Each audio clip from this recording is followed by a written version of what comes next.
उसकी फैमिली मिल गई है तो तुम उबलती फिर रही हो।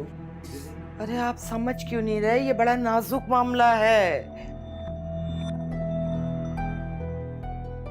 सबा का रिश्ता हमने अनजाने में बड़ी गलत फैमिली में कर दिया है। खुदा को मानो शाहना, अरे सबा की ससुराल जैसे लोग तो फिर जमाना कहीं मिलने से रहे, इसलिए उल्टा सीधा क्यों सोच रही। एक तो यहाँ मेरी बात कोई समझता ही नहीं है, किससे कहूं अपना हाल है दिल। ऐ अल्लाह, ऐसे बेगाने अपने किसी दुश्मन को भी ना दे।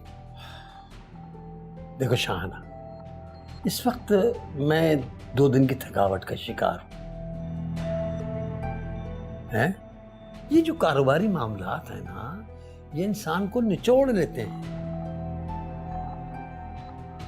अच्छा ऐसा करते हैं, हम कल सुबह सुकून से बैठकर बात करें। नहीं, आप आराम करें, सुकून से सो जाएं।